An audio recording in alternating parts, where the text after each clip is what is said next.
Hi guys, welcome back to my channel. मेरे channel पे आप लोग का बहुत सारा स्वागत है। और लास्ट वीडियो में मैंने आप लोगों से बात की थी कि किस तरह से हमें एकादशी मनानी है, एकादशी क्या होता है और इस दिन क्या क्या चीज़ें की जाती हैं। तो मैंने आपको बताया था कि एकादशी के दिन भगवान विष्णु 4 महीने की योग निद्रा से जागते हैं और इन 4 महीनों के बीच में हिंदू धर्म में कोई भी शुभ काम नहीं होते हैं, जैसे कि शादी ब्याह वगैरह सब कुछ रोक दिया जाता है। और फिर एकादशी वाले दिन जब भगवान विष्णु जागते हैं तो ऐसा माना जाता है शास्त्रों के हिसाब से कि इस दिन से भगवान विष्णु अपना कार्यभार वापस से संभालते हैं और इस दिन से वापस से हिंदुओं में शुभ काम करना स्टार्ट कर दिया जाता है। तो ये है एकादशी की इम्पोर्टेंस। और एकादशी वाले ही दिन हम तुलसी विवाह करते हैं और इसके अलावा हम इस दिन दरिद्र भगाते हैं। तो तुलसी विवाह वैसे तो एकादशी वाले दिन की जाती है, बट ऐसा नहीं है कि सिर्फ आपके पास ये एक ही दिन होता है। तुलसी विवाह आप एकादशी से लेके पूर्णिमा तक में किसी भी दिन कर सकते हैं। और अगर बाय द वे किसी वजह से आप कहीं बाहर गए हैं, पूजा करने लायक नहीं है या कोई और रीज़न पड़ गया है, आप बीमार हैं, आप एकादशी वाले दिन पूजा नहीं कर पाए, तो कोई दिक्कत की बात नहीं है। आप लोग जा कर के फिर देव दिवाली वाले दिन भी मतलब तुलसी विवाह कर सकते हैं, या इस पूरे पीरियड में एकादशी से पूर्णिमा तक में आप किसी भी दिन पूजा कर लीजिए। दूसरी चीज़ ये है कि इस दिन आपको दरिद्र भी भगाया जाता है। तो दरिद्र भगाने के बारे में मैं आपको भी आगे बताऊंगी।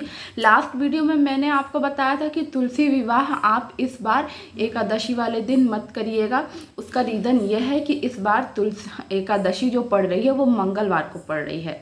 मैंने उस वीडियो में मुहूर्त वगैरह बताया था, पर फिर से आपको रिपीट कर दे रही हूँ कि 11 नवंबर को 6:46 से शाम को ये स्टार्ट होगा और 12 नवंबर को 4:04 पे शाम को ये तक है इसका मुहूर्त। तो जो आपको फास्ट रखनी है वो 12 नवंबर को ही रखनी है और 12 नवंबर को पड़ रहा है मंगलवार। तो मंगलवार वाले दिन हम तुलसी विवाह नहीं कर सकते हैं। इसलिए नहीं कर सकते हैं कि रविवार और मंगलवार को कहा जाता है कि तुलसी माता को नहीं छूते हैं।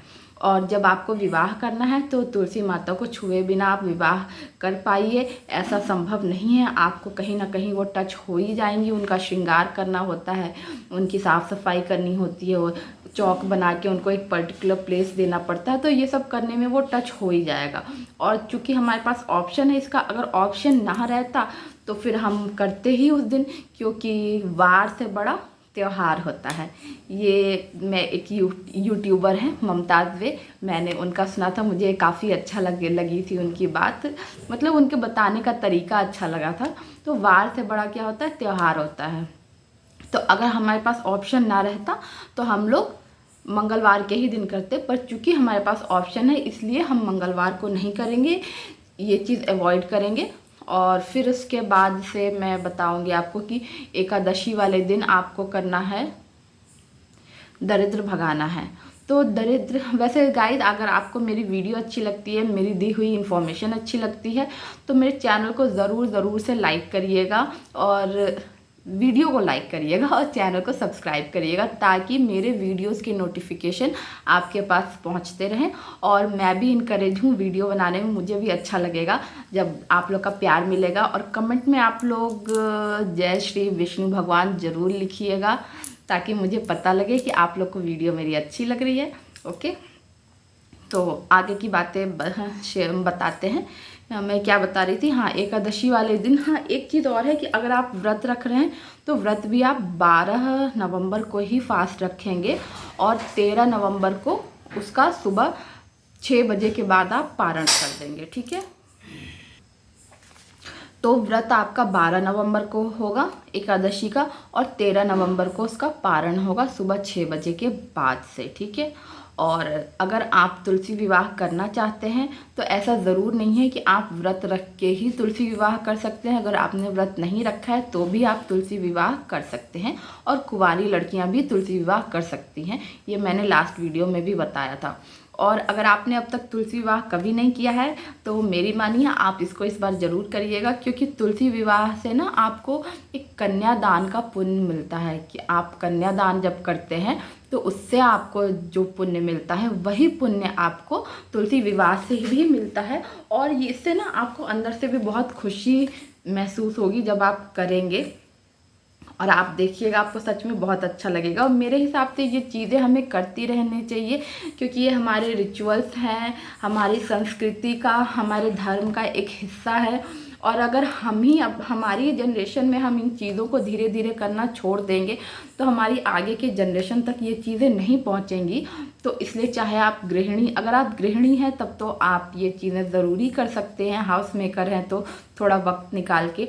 और अगर आप वर्किंग वूमेन भी हैं तो भी मैं कहूँगी कि आप थोड़ा सा वक्त अपने बिजी शेड्यूल में से निकाल के थोड़े मतलब सिंपल तरीके से इसको करिए, बहुत ग्रैंड तरीके से मत करिए, सिंपल तरीके से ही करिए, बट थोड़ा थोड़ा इन चीज़ों को भी आप करिए ताकि आपके आगे की जनरेशन तक भी ये चीज़ें पहुँचे, आपके बच्चे भी अपनी संस्कृति के बारे में थोड़ा बहुत जाने, उस पर गर्व करें, उनके बारे में उनको बताते रहिएगा। आप जब बचपन से वो देखते रहेंगे तो ही उस चीज़ को वो अडॉप्ट कर पाएंगे अपनी लाइफ में। अदरवाइज़ धीरे धीरे आपके बच्चे ना अपनी संस्कृति से, अपनी वैल्यूज़ से, इन चीज़ों से दूर होते जाएंगे। और फिर जब वो ग्रोन अप हो जाएंगे और आप कोशिश करेंगे कि हमारे बच्चे ये चीज़ें सुनते नहीं हैं, फॉलो नहीं करते हैं, मानते नहीं हैं, तो फिर आप उसमें फिर कुछ भी नहीं कर पाइएगा। क्योंकि बचपन में बच्चा ना कच्ची मिट्टी होता है, वो अपने परिवार में जो चीज़ें होते देखता है वो उसके अंदर बैठ जाती हैं। आपको उसे बताने सिखाने की ज़रूरत नहीं है। जिस तरीके का माहौल बच्चे को घर में मिलता है उसके जहन में वो चीज़ें बैठ जाती हैं, और बड़ा होने के बाद ना उसे चाहे कितना भी कैसा भी माहौल मिले, हो सकता हो वो एक हद तक चीज़ों को मतलब अवॉइड करे, भूले, पर उसका अंदर से ना कहीं जो अंदर वाला दिल होता है वो उसको गलत चीज़ों के लिए भी रोकता है और अपनी वैल्यूज़ के तरफ भी उसको अट्रैक्ट करता है। और एक एज आने के बाद फिर आपका भी बच्चा अपनी लाइफ में वही चीज़ें, उन्हीं वैल्यूज़ को फॉलो करेगा, उन्हीं वैल्यूज़ पे चलेगा जो वैल्यूज़ पे और मॉरल्स पे उसने आपको चलते देखा है। तो इसलिए बहुत इम्पॉर्टेंट है कि हम अपनी लाइफ में क्या कर रहे हैं, कैसे कर रहे हैं, अपनी संस्कृति से कितने जुड़े हैं, ताकि हमारी आगे की जनरेशन अच्छी रहे।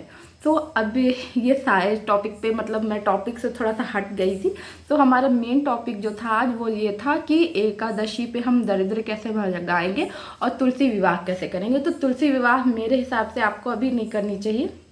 आप या तो आपका बड़ा मन है तो आप द्वादशी वाले दिन कर लीजिएगा, और नहीं तो आप देव उत्थानी पे करिए या बीच में कभी कर लीजिए तो वो भी बढ़िया है।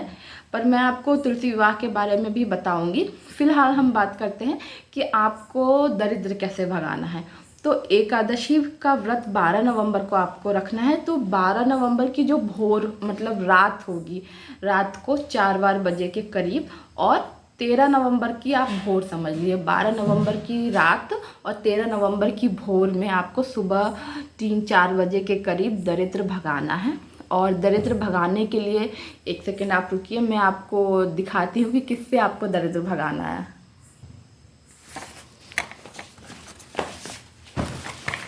ये देखिए, ये है हमारा शस्त्र जिससे हम लोग भगाएंगे दरिद्र अपने घर से। तो 12 तारीख की रात में मतलब रात में और 13 की भोर में आपको दरिद्र भगाना है। और दरिद्र भगाने का तरीका ये है, 2-3 तरीके से आप दरिद्र भगा सकते हैं। इसके लिए ट्रेडिशनली जो यूज़ किया जाता है वो सूप होता है।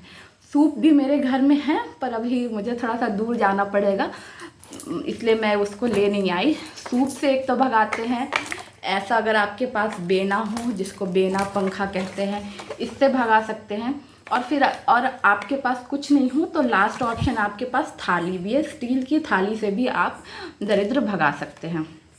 तो भगाने का तरीका ये है कि आप सूप ले लीजिए और गन्ना, एकादशी के दिन गन्ना बहुत शुभ माना जाता है, तो आप गन्ना ज़रूर खरीदिएगा। भगवान विष्णु को वो भोग में लगाइएगा, बहुत अच्छा माना जाता है। और उसी गन्ने की डंडी से आपको सूप ले लेना है और सूप पे ऐसे ऐसे ऐसे करके आपको, सुन रहे हैं आप, ये आवाज़ आ रही है, इस टाइप से आवाज़ आनी चाहिए। आपको आवाज़ करते हुए पूरे घर में चक्कर लगाना है और ये बोलना है कि दरिद्र भागे और लक्ष्मी वासे, दरिद्र भागे और लक्ष्मी वासे। यानी दरिद्र आपके घर से भाग जाए और माँ लक्ष्मी का वास हो। ऐसा मेरी मम्मी बोलती हैं, मेरे घर में बोलने का तरीका। आप अपने हिसाब से इसको जो है मतलब वो भी बोलने का तरीका आपका हो सकता हो अलग हो, तो आप अपने अकॉर्डिंग इसको अपने तरीके से भी बोल सकते हैं। मेन आपको ये बोलना है कि दरिद्र भागे और लक्ष्मी वासे, और इस तरीके से इसको बजाते हुए आप सूप लीजिएगा तो सूप पे बजाइए गन्ने से। अगर आप बेना लेते हैं तो आप बेने पे बजाइए, और बेना सूप दोनों ही नहीं है आपके पास तो आप स्टील की थाली लेके गन्ने से स्टील की थाली पे भी ऐसे आवाज़ करते हुए मारते हुए पूरे घर का चक्कर लगाइए। पूरे घर में बोलिए दरिद्र भागे लक्ष्मी वासे, दरिद्र भागे लक्ष्मी वासे। इस तरीके से बोलते हुए पूरे घर में आपको जाना है, और फिर यही करते हुए आपको अपने गेट से बाहर जाना है और थोड़ी दूर पे जा कर के इसको फेंक देना है। ठीक है, फेंक देना है। तो अब पहले के लोग ऐसा करते थे कि अपना सूप फेंक देते थे, क्योंकि गांव वगैरह में ना पूरे साल में जो है अनाज वगैरह फटकने का और बहुत सी काम ऐसे होते थे कि सूप साल भर में सूपा जो होता था वो पुराना हो जाता था। बेना पैन करने के लिए भी बेना ये एक ऑप्शन होता था, तो बेना भी पुराना हो जाता था, तो लोग इसको उठा के फेंक भी देते थे। हाँ, एक चीज़ इसमें और आप कर सकते हैं, अगर आपको बाय द वे वैसे तो गन्ना मिल जाता है एकादशी वाले दिन, लेकिन इन केस अगर आपको गन्ना नहीं मिलता है तो आप गन्ने की जगह चाकू से भी ये आवाज़ कर सकते हैं इस पे पीट के। ठीक है, चाकू तो आपके घर में होगी ही लोहे वगैरह की, तो आप चाकू से भी ये आवाज़ कर सकते हैं बेने पे, सूप पे और आपकी थाली पे, और इसको बजाते हुए पूरे घर में चक्कर लगाएंगे। पूरे घर में चक्कर लगा के फिर बाहर की तरफ गेट से जाएंगे और वहाँ पे भी वही चीज़ बोलेंगे सेम, दरिद्र भागे लक्ष्मी वासे, और बोल करके उसको उस जगह पे पटक देना है और फिर आपको वापस लौट आना है। तो मैं क्या बता रही थी, पहले के टाइम में लोग इसको फेंक दिया करते थे। तो वैसे तो ये इतना महंगा होता नहीं है, अगर आप इसको फेंक सकते हैं तो आप फेंक दीजिए, पर चूँकि ये सब अब शहरों में नहीं मिलते हैं तो आप चाहें तो अपना सामान अपनी थाली वापस भी लेके आ सकते हैं, इसमें भी कोई दिक्कत नहीं है। आप वहाँ पे बजा के एक बार को उसको ऐसे फेंक करके फिर से उठा करके वापस ले आइए अपने घर में, और बढ़िया से उसको पानी से वॉश कर लीजिए। साबुन वाबुन लगाना कोई ऐसा ज़रूरी नहीं है, पानी से सिंपल वॉश किया, चाकू या गन्ना तो फेंक दीजिए, इसमें कोई दिक्कत नहीं है। ये अपना जो भी सामान है आपका ये आप वापस ले आइए, इसको रखिए, वॉश करिए और फिर आप उसको सो जाइए आप। बस इतना ही आपका प्रोसीजर है, लेकिन ये बहुत अच्छा माना जाता है, ये ज़रूर ही आपको करना चाहिए। अगर आपने आज तक ये नहीं किया है, आप न्यूली वेड हैं या ओल्ड वेड भी हैं, आपके शादी के कुछ साल भी हो गए हैं, आपको हो सकता हो ये चीज़ें ना पता हो, पहले से आपने नहीं की है तो भी कोई दिक्कत नहीं है, फर्स्ट टाइम आप करो मेरा मान के, तो आपको ज़रूर इसके कुछ ना कुछ पॉजिटिव जो है ही कुछ पॉजिटिविटी ही मिलेगी, अच्छा ही होगा, इसमें कोई बुराई नहीं है। ठीक है, तो मेरा मान के आप इसको करिएगा। और वैसे तो वीडियो काफ़ी लॉन्ग हो गई है, 13 मिनट की हो गई है, तो मेरा तो मन था कि मैं तुलसी विवाह आपको नेक्स्ट वीडियो में बताऊं, पर फिर भी मैं शॉर्टकट में इस वीडियो में भी तुलसी विवाह के बारे में बता देती हूँ, क्योंकि बहुत सारे लोग ना हो सकता हो एकादशी पे ही जो है तुलसी विवाह करें। तो अगर आपको तुलसी विवाह एकादशी पे करना ही है तो अच्छे से पहले आप चावल का, वैसे चावल भी एकादशी वाले दिन नहीं खाते हैं, ठीक है, तो चावल खाते नहीं हैं और चावल भोग नहीं लगाते हैं, लेकिन पूजा में चूँकि चावल का विशेष महत्व होता है, इसलिए आप पूजा के टाइम पे चावल यूज़ कर सकते हैं। जैसे कि आपको चौक वगैरह बनाना होता है तो उसमें चावल के आटे का यूज़ किया जाता है, काफ़ी शुभ माना जाता है। पर बहुत सारे लोगों के घर में ऐसा होता है ना कि नहीं, चावल आज के दिन नहीं यूज़ करना है, तो मेरे हिसाब से आप यूज़ कर सकते हैं, क्योंकि वो चावल आप भगवान जी को भोग नहीं लगा रहे हैं। ठीक है, भोग लगाना मना है, खाना मना है, पर आप तो अपने रिचुअल्स में उसका यूज़ कर रहे हैं। तो आप चावल के आटे से और हल्दी से खूब बढ़िया से अपनी चौक बना सकते हैं। और अगर नहीं आपके घर में होता है तो इसमें भी कोई दिक्कत नहीं है, आप सिंपल हल्दी से भी अपना, और सिंपल आटा ले लीजिए, कोई चीज़ का गेहूँ वगैरह, सिंपल गेहूँ का आटा ले लीजिए और पहले हल्दी उसमें मिक्स करके अच्छे से चौक बना लीजिए अपनी। फिर उस चौक पे कोई चौकी वगैरह स्थापित कर लीजिए, उस पर माँ तुलसी को स्थापित करिए और उसके साथ आप भगवान विष्णु, वैसे तो शालिग्राम से तुलसी माँ का विवाह कराते हैं, पर इन केस आपके घर में शालिग्राम नहीं है तो आप भगवान विष्णु से, भगवान कृष्ण से भी विवाह करा सकते हैं। बस आपको ध्यान एक चीज़ का रखना है कि भगवान विष्णु की जो, भगवान कृष्ण की जो तस्वीर है वो सिंगल होनी चाहिए। वो क्या कहते हैं, लक्ष्मी जी के साथ में ना हो।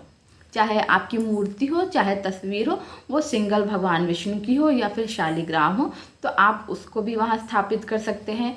तुलसी माँ को चुनरी चढ़ा सकते हैं, भगवान विष्णु को पीला कपड़ा चढ़ा सकते हैं। माँ लक्ष्मी को जो है सफ़ेद चीज़ें बहुत पसंद होती हैं, तो आप सफ़ेद चीज़ें भोग में लगा सकते हैं।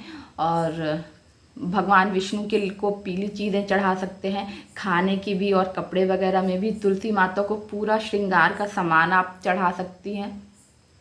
पूरा श्रृंगार का सामान जब भी मैं कहती हूँ तो इसमें वैसे तो 16 श्रृंगार होता है, पर आपको कोई भी पूजा पाठ या कोई भी रिचुअल अपने सामर्थ्य से ज़्यादा नहीं करने की ज़रूरत है कि आप इस चीज़ को लेकर बिल्कुल बर्डन हो जा रहे हैं कि हाँ हमको तो इतना इतना चीज़ें करनी ही हैं। क्योंकि दीदी ने वीडियो ने में बताया है, अगर आप में सामर्थ्य है कि बिना किसी दिक्कत परेशानी के आप इतनी चीज़ें कर सकते हैं, 16 श्रृंगार का सामान, कोई कपड़ा ले सकते हैं, तो ही आप लीजिएगा। अगर आप 16 श्रृंगार का सामान नहीं ले सकते हैं, इससे आप ओवर बर्डन होंगे, आपका बजट खराब होगा, तो कोई ज़रूरत नहीं है। श्रृंगार का सामान आप 5 चीज़ें भी चढ़ा सकते हैं, 3 चीज़ें भी चढ़ा सकते हैं। सिंपल सिंदूर, बिंदी और चूड़ी भी आप चढ़ा सकते हैं। सिंदूर, बिंदी, चूड़ी, मेहंदी, आलता भी चढ़ा सकते हैं। ठीक है, इस तरह से करके आप अपने बजट के अकॉर्डिंग चीज़ें कर सकते हैं। अगर आप कपड़ा चढ़ा सकते हैं, साड़ी वगैरह, तो आप वो भी अच्छी बात है। बहुत भगवान ने आपको इतना सामर्थ्य दिया है तो आप वो चढ़ा करके किसी को दान में दे सकते हैं। या फिर जो भी श्रृंगार का सामान या जो भी चीज़ें हम चढ़ाते हैं, ऐसा ज़रूरी नहीं है कि आप किसी को दीजिए ही। प्रसाद स्वरूप आप उसको खुद भी यूज़ कर सकते हैं, अपने घर के बड़े लोगों को भी दे सकते हैं, या कुछ चीज़ें आप किसी को दे दीजिए और कुछ चीज़ें आप खुद यूज़ कर लीजिए, ऐसा भी आप कर सकते हैं। और कपड़े वाला जो है ना, ज़रूरी नहीं कि आप साड़ी ही चढ़ाइए। कपड़े में अगर आपका बजट जो है कम है तो आप दुपट्टा भी चढ़ा सकते हैं किसी, और दुपट्टे से भी कम बजट है आपका तो आप ब्लाउज़ पीस चढ़ा सकते हैं। उससे भी कम बजट है आपका तो आप सिंपल एक हैंकी भी चढ़ा सकते हैं। आप इस तरीके से करके अपने बजट के अकॉर्डिंग चीज़ों को कर सकते हैं। और आप पूरी बढ़िया से अच्छे से पूजा करिए, दीपक जलाइए, दीपक रात भर जले रहने दीजिए। और एक सिंपल तरीके से आप इस तरह से तुलसी विवाह कर सकते हैं। और अच्छे से अगर आप इसको डेकोरेट करके करना चाहें तो वो भी कर सकते हैं। मैं काफ़ी अच्छे से डेकोरेट करके करती ही हूँ। और अगर देखूँगी मैं, मेरे पास वीडियो होगा पुराना तो मैं इसमें वीडियो भी आपको ऐड करके दिखाऊंगी कि मैं किस तरह से करती हूँ। ठीक है, तो आप अपने समय, अपनी सिचुएशन के हिसाब से चीज़ों को करिए। बहुत ताम झाम करने की ज़रूरत नहीं है। अगर आपके पास वक्त है, आपको खुशी है, इस चीज़ में इंटरेस्ट है, तो आप ताम झाम से भी करिए, बड़ी अच्छी बात है। और नहीं है आपके पास इतना वक्त, आपका इतना इंटरेस्ट नहीं है, आपका इतना बजट नहीं है, तो सिंपल से सिंपल तरीके में भी आप पूजा पाठ कर सकते हैं। तो ये थी पूरी वीडियो आज की। मेरे हिसाब से मैंने शायद आपको सारी चीज़ें बता दी हैं, कुछ छूट नहीं रहा है जितना मुझे ध्यान आ रहा है। अगर आपको वीडियो अच्छा लगा हो तो इसको लाइक ज़रूर करिएगा, चैनल को सब्सक्राइब करिएगा ताकि मेरी वीडियो आपके पास टाइम से पहुंच जाए। और अपना ध्यान रखिएगा, अगली वीडियो में मिलते हैं। Till then bye bye, take care, thanks for watching my video.